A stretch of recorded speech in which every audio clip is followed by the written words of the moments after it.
시대의 소망 제81장 주께서 살아나시고. 주일 중 첫날 밤은 서서히 지나가고 있었다. 동이 트기 바로 직전 가장 어두운 시간이 되었다. 그리스도께서는 아직도 좁은 무덤 속에 갇혀 계셨다. 큰 돌은 제자리에 놓여 있었고 로마의 인은 떼지지 않은 채 그 자리에 있었다. 로마의 군인들은 계속해서 파수를 보고 있었다. 그리고 눈에 보이지 않는 감시자들도 그곳에 있었다. 악한 천사들의 무리가 그 주위에 모여 있었다. 만일 저들이 할 수만 있었다면 흑암의 왕과 반역한 천사들은 하나님의 아들이 갇혀있는 무덤을 영원히 임봉한 채로 보존했을 것이다. 그러나 하늘 군대는 무덤을 둘러쌌으며 탁월한 힘을 가진 천사들이 그 무덤을 지키고 있었다. 그들은 생명의 왕을 환영하기 위하여 기다리고 있었다. 큰 지진이 나며 주의 천사가 하늘에서 내려왔다. 그 천사는 하나님의 갑옷을 입고 하늘 궁정을 떠났다. 하나님의 영광의 밝은 빛이 그의 앞에서 행하며 그의 길을 비춰주었다. 그 형상이 번개 같고 그 옷은 눈같이 희건을 수직하던 자들이 저를 무서워하며 떨며 죽은 사람과 같이 되었더라.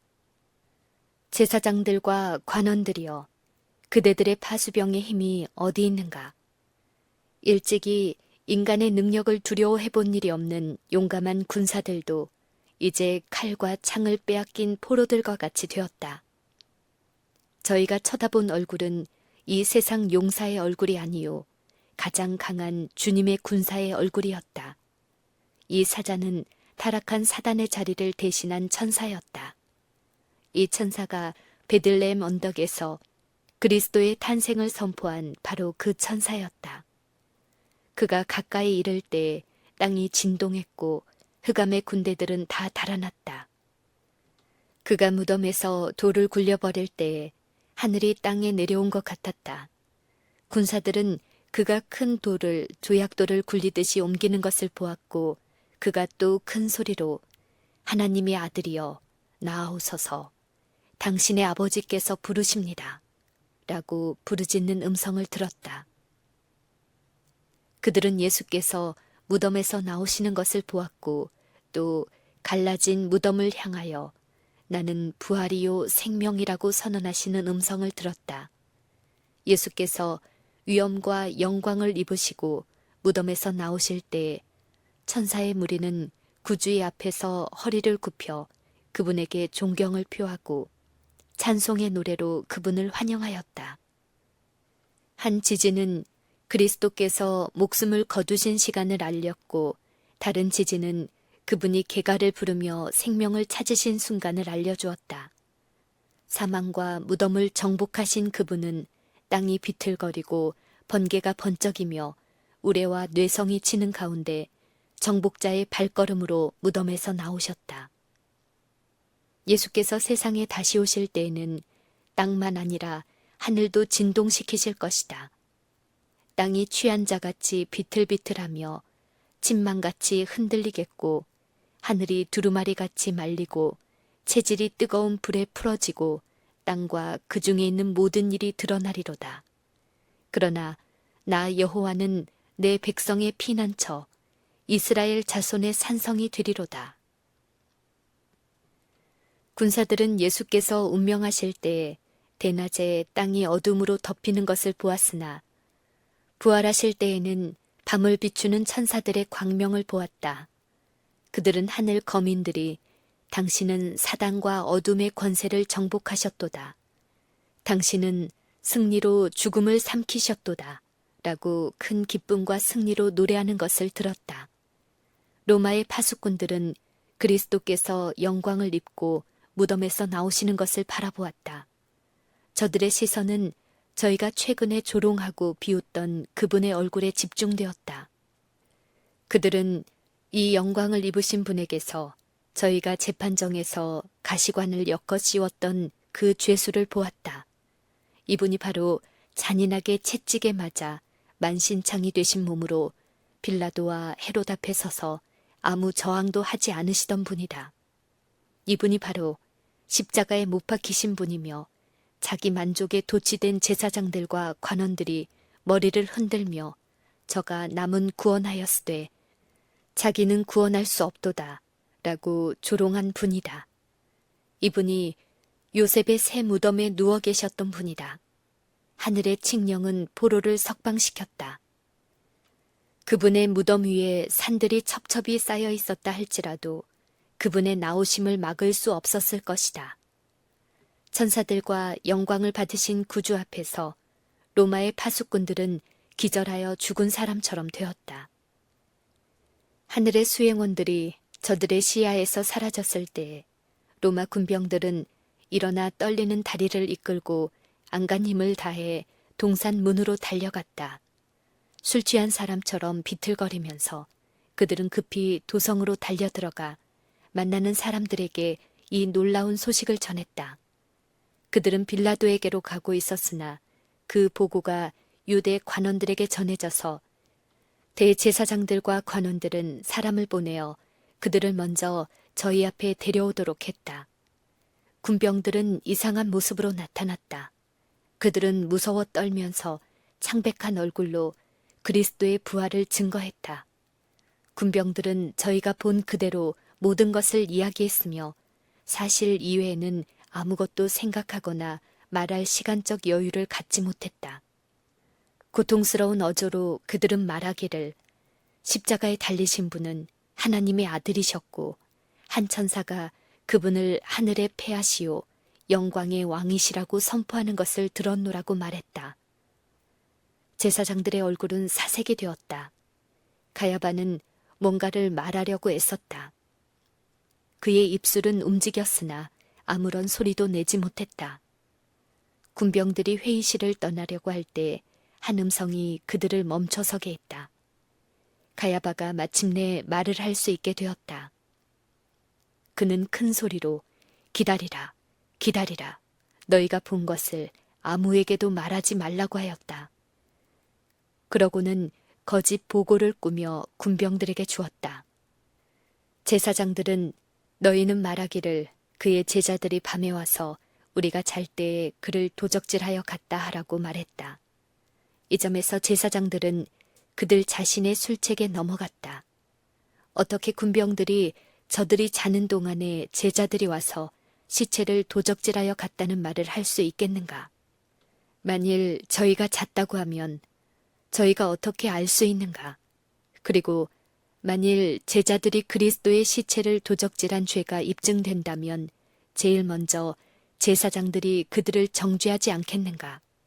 또 보초병들이 무덤 곁에서 잤다면 제일 먼저 제사장들이 그들을 빌라도에게 고소하지 않겠는가? 군병들은 저희가 초소에서 잤다는 고소를 당하면 어쩌나 하는 생각으로 몹시 두려워하였다. 그것은 사형에 해당하는 죄였다. 저희가 백성들을 속이고 자신들의 생명을 위태롭게 한 거짓 증거를 할 것인가? 저들은 졸지 않고 깨어 밤새껏 피곤을 무릅쓰고 파수를 보지 않았던가? 돈 때문이라 할지라도 저희가 스스로 거짓 맹세를 한다면 어떻게 신문을 견딜 수 있겠는가? 제사장들이 두려워한 그 증언을 침묵시키기 위해 그들은 빌라도도 저희가 보고한 그런 보고가 더 이상 퍼지기를 원치 않을 것이라고 말하면서 파수꾼들의 안전을 보장해 주겠다고 약속했다. 로마 군병들은 돈을 받고 그들의 성실성을 유대인들에게 팔았다. 그들은 가장 놀랍고 진실된 기별을 짊어지고 제사장들 앞에 왔다가 돈찜을 쥐고 저희 입술에서 제사장들이 조작하여 준 거짓 보고를 가지고 나갔다. 그러는 동안에 그리스도께서 부활하셨다는 보고가 빌라도에게 전달되었다. 비록 빌라도가 그리스도를 죽음에 처하도록 한 책임이 있지만 그는 비교적 그 일에 신경을 쓰지 않았다. 그는 동정심을 가지고 마지못해 그리스도께 사형 선고를 내린 반면 지금까지 진정으로 양심의 가책을 느껴보지 않았다. 그는 자기 집에 집거하면서 아무도 만나지 않기로 결심했다. 그러나 제사장들이 빌라도를 찾아와 저들이 조작한 이야기를 한 후에 보초들이 의무를 등한히한 일에 대하여 묵과해 주도록 요청하였다. 빌라도는 그 일에 동의하기 전에 은밀히 파수꾼들을 불러 물어보았다. 파수꾼들은 자신들의 안전을 두려워하여 감히 아무것도 감출 수 없었다. 빌라도는 그들에게서 사건의 전말을 다 알아냈다. 그는 더 이상 문제를 추궁하지 않았으나 그때부터 그의 마음에는 평안이 없었다. 예수께서 무덤 속에 누워 계실 때에 사단은 승리의 개가를 불렀다. 그는 대담하게도 구주께서 당신의 생명을 다시 취하시지 않기를 바랬다. 그는 주님의 시체에 대한 권리를 주장하면서 그리스도를 죄수로서 붙잡아 두기 위하여 무덤 주위에 그의 파수꾼들을 세웠다. 하늘의 사자가 가까이 다가오는 것을 보고 그의 천사들이 도망했을 때 사단은 심히 분노하였다. 그리스도께서 의기양양하게 무덤에서 나오시는 것을 보고 그는 그의 왕국의 종말이 올 것을 알았고 마침내 자기 자신이 죽게 된다는 것을 알았다. 그리스도를 죽도록 내어주는 일에 제사장들은 자신들을 사단의 도구로 만들었다. 이제 그들은 완전히 그의 권세하에 있게 됐다. 그들은 빠져나올 길이 없는 덫에 걸려 그리스도와의 싸움을 계속할 수밖에 없게 되었다. 그리스도의 부활에 대한 보고를 듣고 그들은 백성들의 분노를 무서워하였다. 그들은 자신들의 목숨이 위태롭게 되었음을 느꼈다. 그들의 유일한 희망은 그리스도께서 부활하신 사실을 부정함으로 그분이 사기꾼이었다는 것을 입증하는 것뿐이었다. 그들은 군병들을 뇌물로 매수하고 빌라도에게는 그 일에 대해 침묵하겠다는 보증을 얻어냈다. 그들은 원근의 거짓 보고를 퍼뜨렸다. 그러나 그들이 침묵시킬 수 없는 증인들이 있었다. 많은 사람들이 그리스도의 부활에 대한 군병들의 증언을 들었다. 죽었다가 그리스도와 함께 살아난 사람들 중에 어떤 이들이 많은 백성들 앞에 나타나 그리스도께서 살아나셨음을 선포했다. 제사장들은 이 살아난 자들을 만나 그들의 증언을 들은 사람으로부터 그분의 부활에 대한 보고를 받았다. 제사장들과 관원들은 저희가 길을 걷거나 자기 집 은밀한 거실에 혼자 있다가 그리스도와 마주치지나 않을까 하여 끊임없이 공포에 쌓여 있었다. 그들은 자신들에게 안전이 없다는 것을 느꼈다. 문빗장은 하나님의 아들을 막기에는 너무나 빈약했다. 저희가 그 피를 우리와 우리 자손에게 돌릴지어다 라고 부르짖던 재판정의 무서운 장면이 밤낮 그들 앞에 떠올랐다. 다시는 저희 마음에서 그 장면의 기억을 지울 수 없었다. 다시는 저희가 베갯머리에 누워 평안히 잠을 이룰 수 없었다. 아버지께서 당신을 부르신다고 말하는 힘있는 천사의 음성이 그리스도의 무덤에 들렸을 때 구주께서는 자기 속에 있던 생명으로 무덤에서 나오셨다. 그때 다음과 같은 그분의 말씀이 진실임이 밝혀졌다. 내가 다시 목숨을 얻기 위하여 목숨을 버림이라. 나는 버릴 권세도 있고 다시 얻을 권세도 있다. 이제 제사장들과 관원들에게 말씀하신 그분의 예언은 성취되었다. 너희가 이 성전을 헐라. 내가 사흘 동안에 일으키리라. 갈라진 요셉의 무덤을 향하여 그리스도께서는 나는 부활이요 생명이라고 의기양양하게 선포하셨다. 이 말씀은 하나님만이 하실 수 있는 말씀이다. 모든 피조물은 하나님의 뜻과 능력으로 산다. 그들은 하나님의 생명을 받느냐에 따라 생사가 좌우된다. 가장 높은 스랍으로부터 가장 낮은 생물에 이르기까지 모두 다 생명의 근원 되시는 분에게서 생명을 공급받는다. 하나님과 하나이신 오직 그분만이 나는 내 생명을 버릴 권세도 있고 다시 얻을 권세도 있다고 말씀하실 수 있다. 그리스도께서는 당신의 신성 속에 죽음의 속박을 깨트릴 수 있는 능력을 가지고 계셨다. 그리스도께서는 잠자는 자들의 처음 익은 열매로서 죽음에서 일어나셨다. 그분은 요제의 원형으로서 여호와 앞에 요제를 드리던 바로 그날에 부활하셨다. 1000년 이상 이 상징적인 의식이 거행되어 왔다.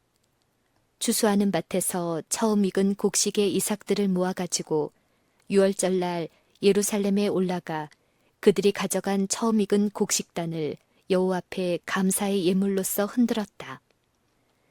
낫으로 곡식을 거두어 단으로 묶어 드릴 수 있게 되기까지는 이 예물을 드리지 않았다.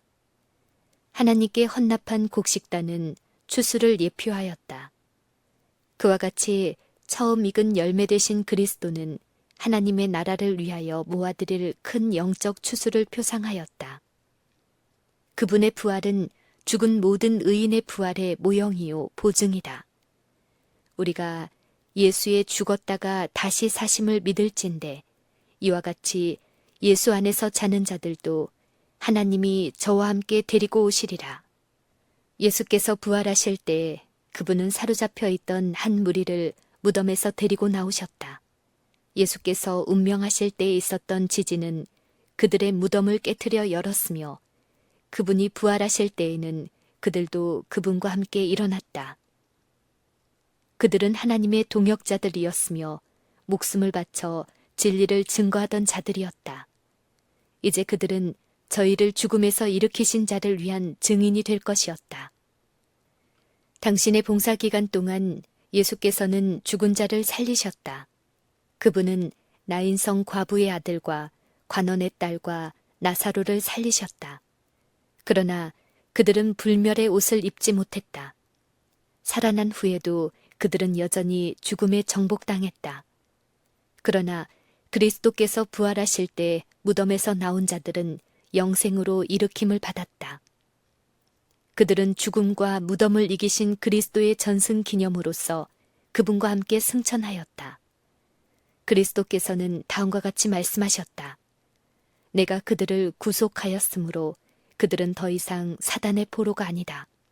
내가 그들을 나의 능력의 첫 열매로 무덤에서 일으켰으므로 그들은 나와 함께 있어 다시는 결코 죽음을 당하거나 슬픔을 경험하지 않을 것이다. 그들은 예루살렘 도성에 들어가서 많은 사람 앞에 나타나 그리스도께서 죽음에서 살아나셨고 우리도 그분과 같이 일어났다고 선포했다. 그리하여 부활의 성스러운 진리가 불멸의 것이 되었다. 부활한 성도들은 주의 죽은 자들은 살아나고 우리의 시체들은 일어나리이다 라는 말씀이 진리임을 증거하였다. 그들의 부활은 티끌에 거하는 자들아 너희는 깨어 노래하라. 주의 이슬은 빛난 이슬이니 땅이 죽은 자를 내어 놓으리로다 라는 예언의 성취에 대한 예증이었다. 그리스도는 믿는 자에게 부활과 생명이 되신다. 죄로 인해 잃어버린 생명이 우리 구주 안에서 회복된다. 이는 예수께서 당신이 원하는 자들을 소생시킬 수 있는 생명을 당신 자신 속에 가지고 계신 까닭이다. 그분은 불멸을 주실 권리를 부여받으셨다. 그분은 인간을 위하여 버리신 그 생명을 다시 취하셔서 인간에게 주신다. 예수께서는 내가 온 것은 양으로 생명을 얻게 하고 더 풍성히 얻게 하려는 것이라. 내가 주는 물을 먹는 자는 영원히 목마르지 아니하리니 나의 주는 물은 그 속에서 영생하도록 솟아나는 샘물이 되리라. 내 살을 먹고 내 피를 마시는 자는 영생을 가졌고 마지막 날에 내가 그를 다시 살리리 라고 말씀하셨다. 믿는 자들에게는 죽음이 사소한 문제에 불과하다. 그리스도께서는 그것을 마치 순간의 일처럼 말씀하셨다. 사람이 내 말을 지키면 죽음을 영원히 보지 아니하리라. 죽음을 영원히 맛보지 아니하리라. 그리스도인에게는 죽음이란 잠자는 것이며 한순간의 침묵과 어두움에 불과한 것이다.